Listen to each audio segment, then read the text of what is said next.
Good morning, everyone, and welcome to this month's webinar.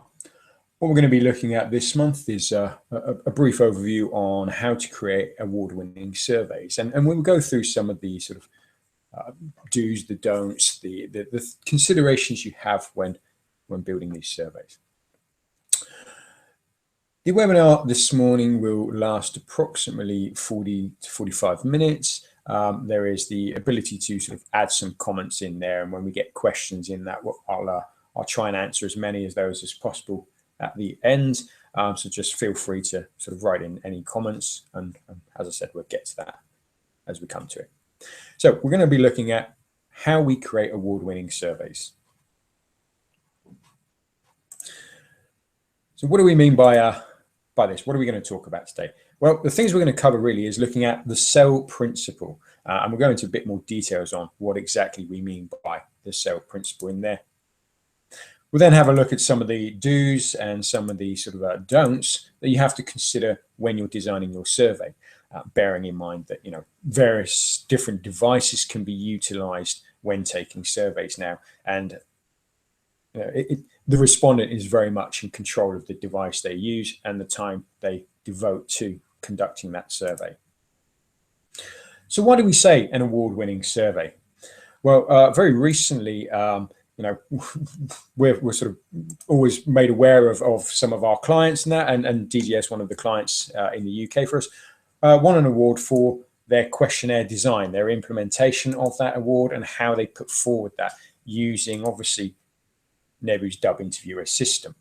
So we say, you know, it's an award-winning. We've given them the tools and the functionality to do that, but they very much take into consideration a lot of the aspects that we're going to be focusing and looking at today when designing that survey. So we're going to have a quick look at a survey, see how that looks on the screen, run through some of the examples there, and see how, you know, how nice, how pleasant a survey can be designed using Nebu software. So when we go through the survey on the screen here, as we're sort of clicking through it, you'll notice that it's got, you know, quite a few colorful images in there. It's utilizing some of the features to allow you to click anywhere on the screen to progress through that. We're keeping it sort of quite short and simple on these different screens that you have. You can see it's very clean looking. It gives you the capability to do, you know, multi sort of linking of highlighting of questions, question text, but it's a very sort of, you know, smooth screen there. The design of it has been made to make it very interactive, intuitive, to go through the different sort of questions as you come along. And you can see that on the screens here that, you know, it's quite a good looking survey there. It's engaging. It's got some of the elements in there that we'd be talking about. So we can go through these and you know, just highlight how you would build these types of surveys. So going back to sort of obviously the SEL principle, you know, what do we mean by the SEL principle? Well, what we're really looking at is designing for a cell phone, taking a cell phone, a mobile phone, as the base element. So the considerations you should look at, should bear in mind when designing your survey, are based on the sort of the minimal screen, the type of engagement you'd be looking at in there. And we think that you know, using a SEL principle, the easy way to remember the types of things you have to look at is using sort of the SEL.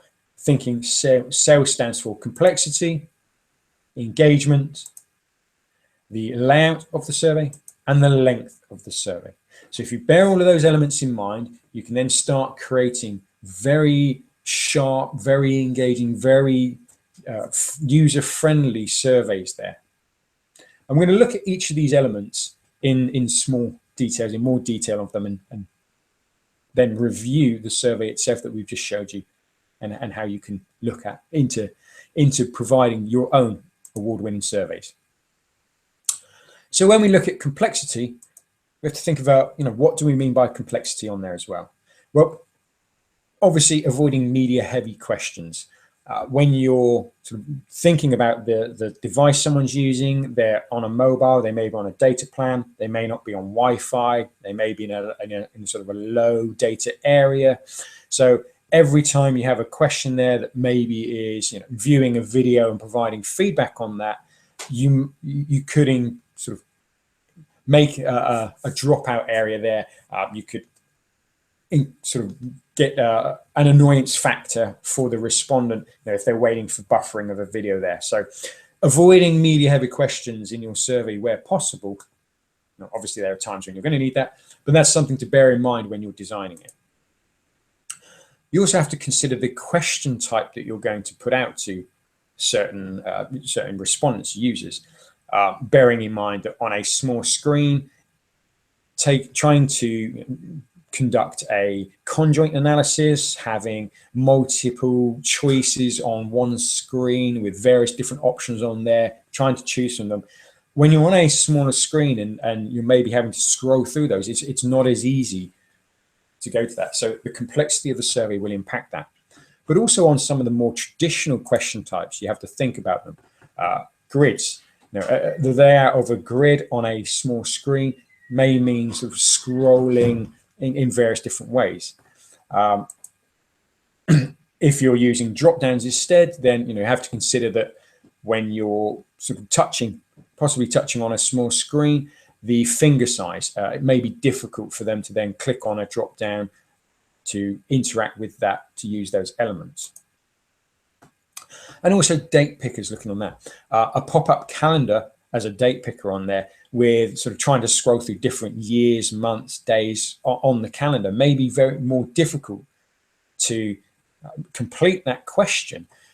Whereas if you have a couple of sort of rotations there or different boxes for day, month, year, it's much easier for a respondent to enter in the details there on a smaller device.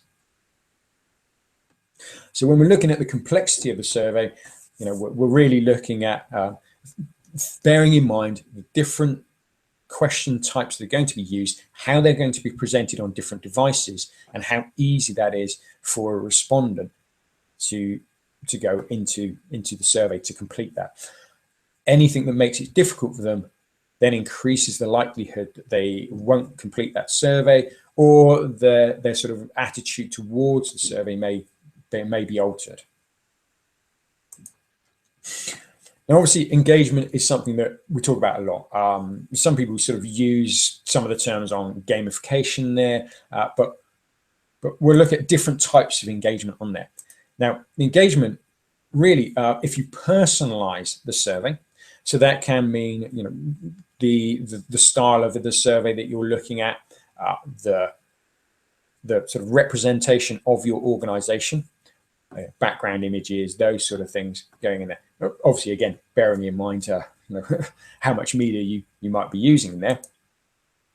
But you also should bear in mind that the colors that you use on the screen, different colors can have a different influence on how people react to that question type. So you might be introducing certain bias in there. You may be influencing people's attitude towards that because of how much color is displayed towards them. We also have to look at the tone.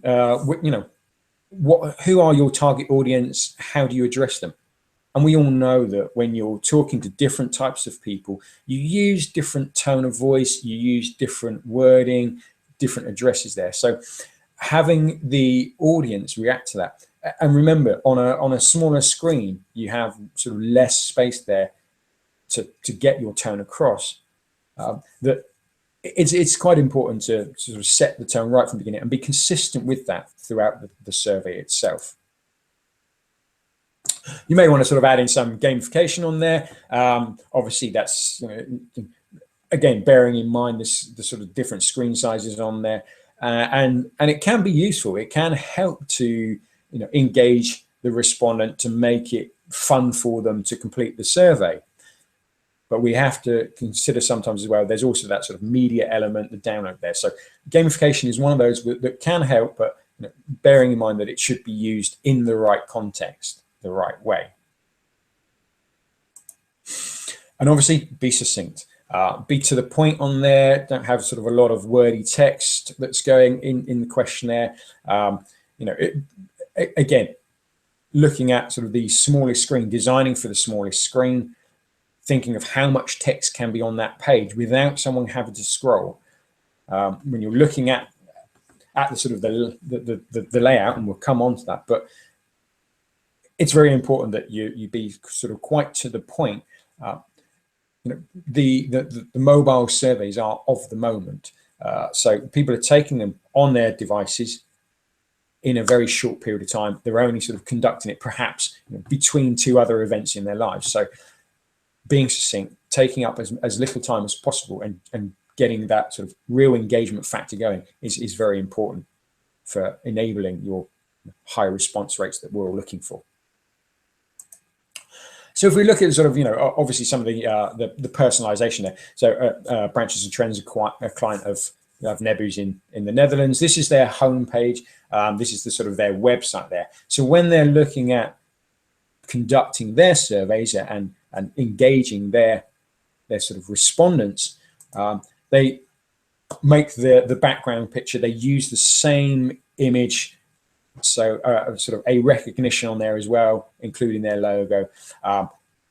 Perhaps on this one, they've got some grids and colors on there, but it's a consistent logo and styling. It's making it personal, that you know that this is Branches and Trends. It's coming from them. So if you have an affinity towards that brand already, it's more likely that you're going to feel more engaged in taking that survey. We're just sort of briefly looking at some of the colors here, the sort of emotion guide that we have, how different colors operate.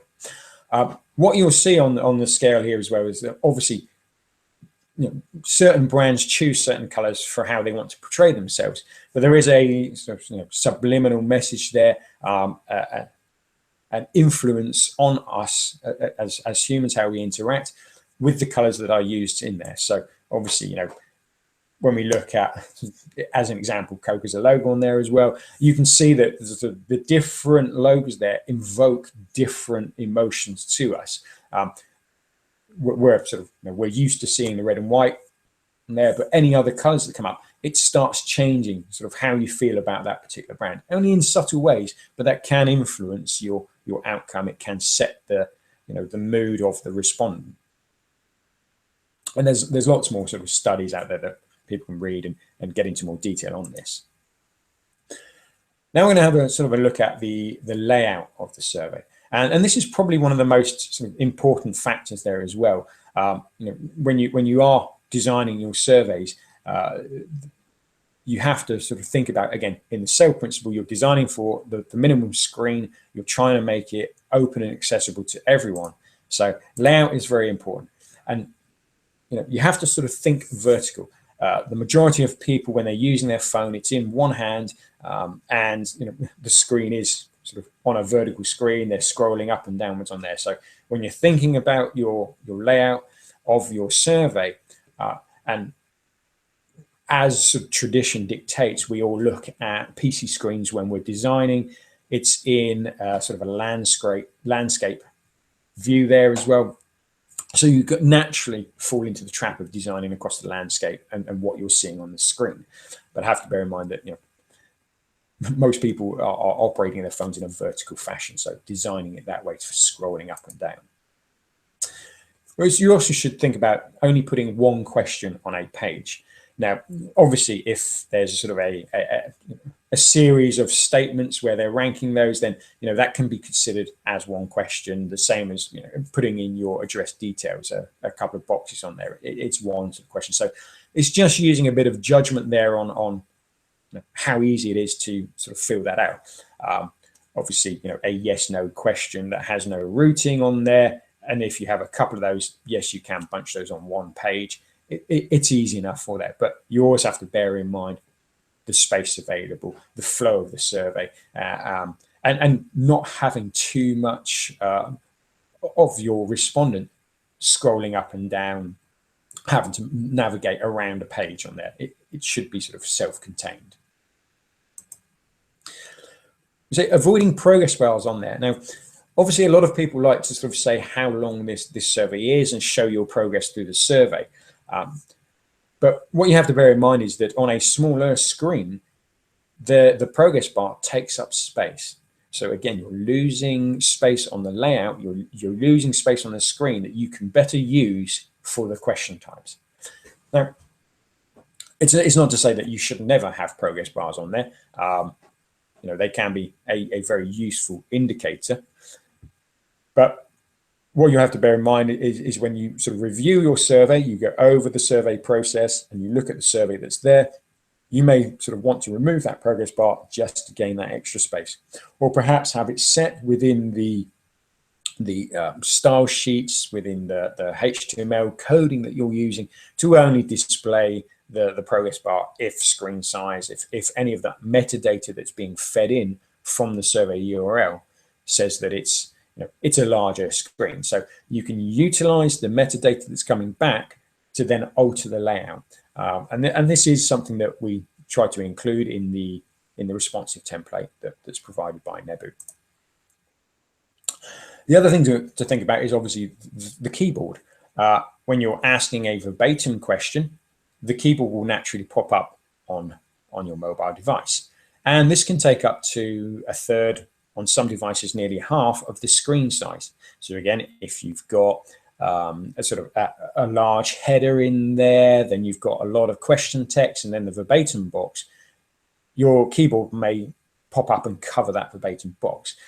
That, you know, different devices will react differently, but you might lose some of that, the elements on the screen that you're trying to put across to your respondent to make them actually answer that survey, so that they can read the text, refer back to it as they're typing their response in. And then obviously be responsive. Make sure that your template is going to automatically alter to the screen size. It's going to present the questions in the best manner that's coming to the device that the respondent is using. And as we said, you know, never sort of utilize a responsive template that's included in the system that's given to you. And if anyone needs any help with that, we're, you know, happy to sort of discuss that with everyone that's there. So if we see the sort of the survey, we're just, you know, brief screenshot, and we choose this one particular question to look at on there. So this is how the survey was seen on desktop. As you see, the scale goes right across. We can see it all in one page. It's very, you know, easy to read. There's a short sentence introducing it, and we can see, you know, it's fairly obvious that we have to click on the different sort of guidelines across there to go through it. But if you're looking at it on a mobile, this is the same one. So obviously now we're in a vertical viewpoint here. We've got an image on top of a scale, and the scale wraps around. And each of the images, we need to scroll through them. So there's, you know, 5 or 6 questions, the same statements on here on the one page. So we have to sort of then rethink how this survey should be presented to make it more responsive. Perhaps instead of using a larger sort of scale there, we maybe look at, you know, a single box for a rating in there, or a box that has the 1 to 10, and you just, you know, click forwards or backwards on them, or scroll up and down on a single box with the numeric in there. So there's different ways to approach this, different types of question that you still get the same response, you're still asking the same question, but the presentation on the screen means that you can make sure that a mobile device reacts correctly to it, that it's making it easier for the respondent to answer the questions that are presented to them. So if we are looking at sort of something to bear in mind as well, just a different heat map here. And this is something we sort of looked around the internet, found different devices on there, different viewpoints, different heat mapping of where people generally look on their mobile phone, on their screens. And most of it is that top corner. Now, you know, obviously that's the place we normally put the logo of the company we're taking sort of the survey on behalf of, we're representing. So you can see that, but it's that top part where most of the viewing is there. It's our natural inclination as humans, you know, to read that page there. Now, What you then want to look at is obviously this is where the survey is going to take part, where we want to put most of the question in there, get that information across. But the other thing to bear in mind is obviously when you're on a screen size, and this is for sort of a right-handed user on there, these are the areas of where the thumb, sort of a user's thumb, can reach easily on different screen sizes. And we've used the iPhone on there as a screen size as an indicator. But as you can see, if you've got your question text at the top, this is in the area where it's a stretch to reach. So it's good to have that there. But you're always looking at having the responses within this natural area, trying to sort of think of where someone is going to easily move their finger, their thumb to the screen, and where they can respond to your survey, where they can interact with it. So when you're looking at designing your surveys, you're looking at where your question layout should be, how it's going to be impacted and influenced on the responses by whereabouts your question text sits, where your answer text sits as well. So when we're looking at the styling of it, the layout, the colors, different bits and pieces like this is just a quick screenshot here. And obviously, when we presented the webinar on the sort of using custom templates in there, designing for specifically for mobile devices, and a webinar about our responsive template, we went into much more detail about that. And that was a complete webinar in itself. So today I just thought I'd show you a couple of screenshots on it and talk over how this can happen, how this can help you. So within the Nebu system, you can look at your sort of style sheet editor, the wizard here as well. You're able to view what the screen would look like for different sort of question types. So this is a single response one, and from the drop down you can choose sort of multi-responses or multi-grid type questions. And the designer here is interactive. You can adjust the screen size here, and it will show how that's going to display on different screen resolutions, different screen sizes, and also how it's going to display in the different sort of families of browsers, the Chrome browser and the IE browser. IE covers also the sort of the new Microsoft browser, the Edge as well. But there's slight differences there in the way that they interpret the coding, the HTML that comes in, the visualization of it. And as you can see on the right-hand side, you're able to click into the different elements here and change some of the settings that are there. Looking at changing some of the background images, changing the fonts, and so it's an interactive guide there to make your layout different. If you choose a background, you can choose one of the images that you want to display, and it will instantly update the style sheet for you. It will make that look and feel come alive for you on the screen. So that's built in there. We provide you with a responsive template to play with, and you can then adjust that on a sort of a per project basis to make it look and feel as you want to for your particular survey that you're conducting. So the last thing we're going to look at, the last element in here as well, before we obviously review the survey and look at how we can improve it, is the length of the interview. But what we're looking at on sort of length here as well is obviously being honest up front in the invite about the length of the interview. If it is going to be a 30-minute survey, then let someone know. It's going to be sort of easier for the respondent to think about conducting that survey later, taking part in it. Perhaps they want to be at home and more relaxed, rather than if you say it's 5 minutes and they're between sort of traveling between meetings or waiting at a bus stop. They're more likely to be able to say, well, it's only a quick survey, I can do that now, I can engage in it. If it takes longer and they're interrupted, they're less likely to come back to it. They found that it wasn't, you weren't honest about how long that was, so you're going to lose those completes that you could have gained. The other thing is obviously, and we talked about this in a sort of a very recent survey, is the agile surveying, keeping it short. You can use multiple surveys to achieve a longer survey, being more agile in it.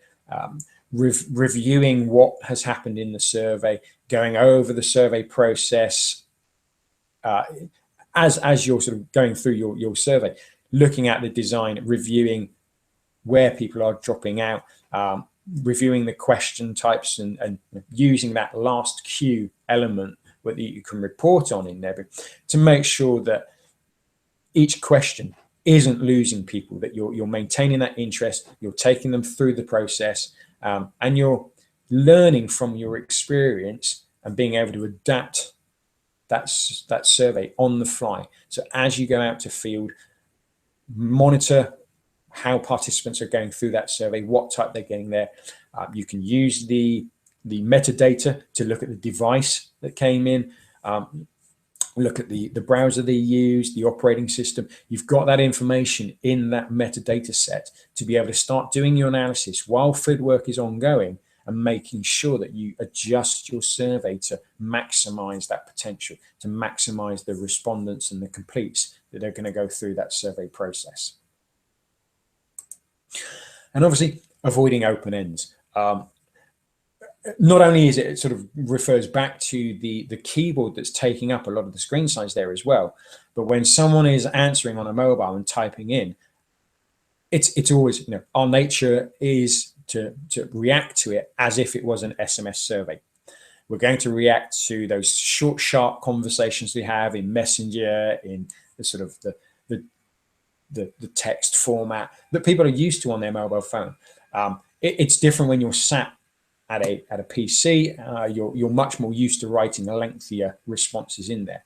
So whilst you can't obviously always keep away from the verbatims, the open ends there as well, but being able to direct someone into the sort of the answers that you want to give them, to try and influence the length of the response they're going to do, and minimizing the amount of verbatims that you're asking, you're including in your survey, will obviously encourage a more fuller response, and maintain that interest that from your respondent. So just sort of referring back briefly to the agile research on there as well, we're going through what the questions are, and this can be done on an individual question basis. So you're looking at what question is there, how you create it, you program it, who your audience is going to be, how you're going to collect that data as well, and then doing some sort of reporting back on it, getting through the process and learning from that to reinvent how you're going to work through the system, how your survey is going to be conducted, how you can better improve it. Even after the first few responses that come in, start learning from that process, start always continuously cycling through the agile research process as the survey is going on. And again, there's a sort of another webinar that you can view on our channel, talking in more detail about agile research, talking about how this is conducted and how this affects the whole of the research process. Now we're just going to sort of review the questionnaire again. We're going to look back at how that survey works. So looking back at the survey we were previously viewing, and if I just reduce this down and start playing around with it, you'll then see, on a screen size smaller, you'll see what starts happening. And so we can look at the survey as it went on and see how this is affected, how we can manipulate these questions, what happens as we're going through in there. So obviously, looking at using a scale instead makes it a lot easier. It fits on the screen. It's something that a respondent can easily reach with their fingers. They can press the buttons on there as well. The same sort of 1 to 10 rating on a slider is a lot easier for a respondent to use than on individual boxes and thermo scales on there. So it's just something to bear in mind when you're doing the survey. The other thing is obviously a drag and drop type of question. If we're looking at this, then your drag and drop boxes will be below each other. They're going to be lined up on the screen. So as a respondent, this is going to be a very difficult question for me to answer. I mean, it looks nice. If I was on a full screen, then it's very easy. I can drag these in. It looks very easy, very nice to do. But on that minimal screen size, then if I want to drag this one to the bottom, it's very difficult to do this. So we have to think about that when you're designing. So whilst we first showed this survey and said, it is nice, it does look very sleek, it's got a nice feel to it, it's clean lines in there, the images are very useful. When it comes down to the practice of it and reviewing it, you may find that when you conduct a survey on a mobile, and this should be part of your testing, you will look at different elements that are there that maybe don't quite work as well. So it's rethinking how that survey can be presented, how I can best alter this, my question types, how I can best use the layout on the smaller screen to maintain that engagement with my respondent. And how long is this going to take to answer? If I have to drag them up and down, it's going to take me a lot quicker than selecting different types. And so we might have thought, for this sort of survey on a smaller one, using a carousel instead. So instead of using that, we could have the different items on there. And as a carousel one, it's very easy on a screen. Your options are within the the space of the thumb. It's quicker for them to just click on each one, click on the different items, and move through that, and see how that survey is going to progress. With verbatim boxes, now obviously the size of the verbatim box, and this can be controlled on a per question basis, can influence how much the respondent might sort of think they have to write in there, how much text they have to give back, how detailed they have to be. So you can adjust the screen size, the columns and the sort of rows of the verbatim box that's presented, so that when it's presented on a smaller screen, it's not as intimidating. Perhaps it's not as large on the screen, and they can easily sort of type on this. So if I were to start typing in a mobile phone here and my keyboard came up on here, my back and next button would be hidden. The navigation then is disappeared, and then I have to manipulate my keyboard, try and remove it once I've written to get through to the navigation areas. So just little things like that to start considering and looking at when you're doing your survey, when you're designing it, when you're running through on the testing, to make sure that it's going to work for the respondent, to make sure that there aren't elements in there that are going to put them off. So if we just quickly look at some of the do's and don'ts on here as well, just to summarize them, go over them for you, then what we're having a look at on some of your do's. So what you need to think about is asking questions in a clear way, a direct way, being succinct, keeping it short and to the point. So there's less text on there. Remembering that text takes up a lot of your screen size and you don't have a large amount of screen. Using the appropriate text on there, formatting it so it looks clear on the screen. It's clearly visible to the respondent what they need to do, how they need to answer that question. And also bearing in mind, the sort of the colors on there as well. Don't sort of provide unambiguous answer options. Don't make it so that they have to think about how the question is there. It's a very short time period, a very short attention span on a mobile device. There's lots happening on there. There's different elements that are competing for the time of that respondent. So anything that makes it more difficult to answer means that you could lose that respondent. You should make your questionnaire layout obviously responsive. Make it so that it will change for the different device, and also consider what that is going to be, how that's going to look. Using gamification where it's more efficient to answer. So as we saw in the examples we were looking at, having the carousel type of question is a very quick way of answering. Having a drag and drop one isn't. There's still gamification elements in there, but some are more appropriate to the type of question you're asking than others. Some make that engagement, others actually turn people off from taking the survey. They're less engaging. Also using graphics, pictures, stimuli to freshen up the questionnaire, to make the background look nice, to have that affinity towards the brand that you may be looking in there, to illustrate the question as well, to make it simpler. Sometimes, a picture is 1,000 words, as they say, so, use that where it needs to be, but always bear in mind how that's going to be presented on the screen, and that all that media has to be downloaded. So looking at some of the notes on there as well, don't make promises you can't keep. As we said, on the length of interview, that's a crucial one to be on there. So don't try and pinch minutes by saying to someone, oh, it's only 5 minutes, and it's not. If it's not going to sort of fit into the time scale that they've assigned it, then the respondent's more likely to drop out than complete that survey.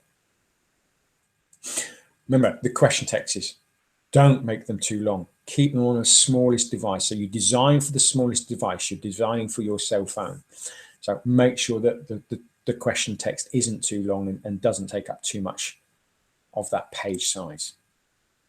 Don't use sort of bolded text to make your emphasizes in there as well. It just takes up sort of space. It's that, a mixture of the color, a mixture of shouting. It's like using capitals on the text. There's different interpretations on a mobile phone to how text is presented than you'd see it on a screen. People engage differently with their devices, so that has to be taken in mind when you're designing your survey and maintaining the elements, making sure that you're not going to do that sort of shouting, screaming interpretation that's there as well. And repeat the same type of question too often. If you are sort of presented with a 1 to 10 scale throughout the survey and you're on your 100th one of it, it becomes repetitive. You're not going to be thinking about the question itself. This is regardless of which device they're on.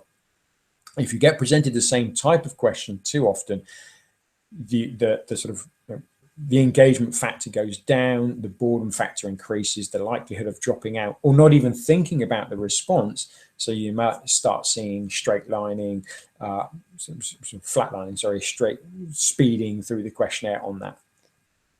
So those are things to bear in mind when you're doing your survey there. And obviously, don't forget that a finger is much bigger than a cursor. If you're using a mobile device, you're using either finger or thumb to answer. Large grids that are reduced to a single screen size makes it more difficult to answer that. And a respondent is less likely to re-click in an area if it's difficult if they select the wrong thing on their using their finger size. So bearing in mind all of that when you're on the screen, when you're looking at it, how it's going to be controlled, then that'll mean that you get a very engaging interactive survey that is going to be very useful for and easy for the respondent to complete regardless of device. And as we said, use gamification if it makes it more convenient to answer. Don't use it if it's inconvenient. If that drag and drop all over the screen doesn't work and it takes longer to do it, and I have to try and scroll up and down with my thumb and moving around there, it's difficult. And if it becomes difficult and inconvenient, people aren't going to complete the survey. They're going to drop out. They're going to give up. So use the gamification where it really does help. Don't use it just for the sake of using it. And remember, all media needs to be downloaded. So if you do want someone to watch that video clip and do some scoring on it, that has to be downloaded. And whilst that might be great in a lot of areas where you've got sort of 4G connections, or you're on a very quick internet broadband, often if someone's out and about and they're in a sort of a low data connection area, or they're on a sort of public Wi-Fi where lots of connections are going on there as well, that will impact on that. So test it, test. And that's the most thing, the biggest thing we can say is when you are looking at your surveys, you are going through the process there, bear in mind the cell, think about the complexity, engagement, the layout and the length, and test this on multiple devices. Make sure that your survey is going to work, that it is going to conduct it exactly as you want to, on the device across multiple devices and for multiple respondents. So that was the webinar we put in there today. Hopefully, when you're looking at sort of your own surveys and you're looking at designing those, you will also bear in mind some of the features we've talked about. You will consider the different elements of cell, and you'll be designing very clean, very clear, very precise surveys that people would like to take and feel happy about taking them. So again, we've referred to a couple of webinars in there. Obviously, on our YouTube channel, you can see those webinars. You can review this as well and share the links, and obviously, look at any of the other webinars that are there. Also, look out for our newsletter that is sent out, and will keep you up to date with any of the future webinars that are coming up. So, again, thank you for attending the webinar this morning. If there are any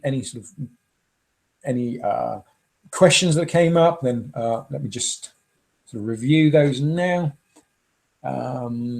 Oh yeah, someone's asking how they access the style sheet editor there. Yeah, this is contained within the project settings when you're designing the questionnaire. So when you look at the project settings there and you look at WAPI, on that sort of main template, there's a wizard that you can get to and can sort of click on that, get into that CSS editor. So it's there contained on everyone that's on the sort of the version 7 of Nebu's Dub Interviewer system, so you can dive into that and use that to take it. And there is a sort of a responsive template included in the library, so that can be your base survey template to start designing your own.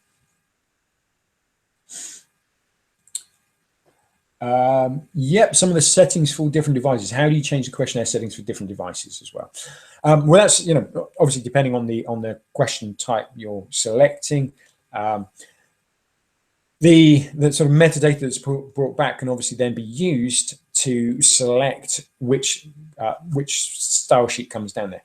When we presented the webinar that looked at exactly the style sheet, designing sort of responsive templates, we looked at the fact that it's a container. So the responsive template Nebu provides you is based on a container system. So the top level is the style, the design, the fonts. That's where it's read from.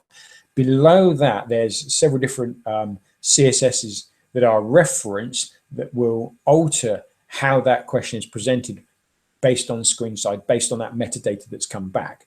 So in some instances, it may convert sort of grid questions into drop-down questions or not. But there's different elements in there. So there's a sort of a tiered level approach, and it will direct to the responsive element most appropriate based on the metadata of the connection that's coming in there. But if there are sort of additional questions on that, please sort of contact your Nebu sort of contact there, and ask the questions. Perhaps we can do sort of online tutorials or help for you to set up this responsive template for your own look and feel as well. Okay, well, that's sort of all the questions we've had this morning. Again, thank you for your attention. As I said, the recording will be made available, and any questions that come up later, send them into Nebu. We'd be happy to help them, answer them. So thanks a lot for that, and we'll see you at the next webinar.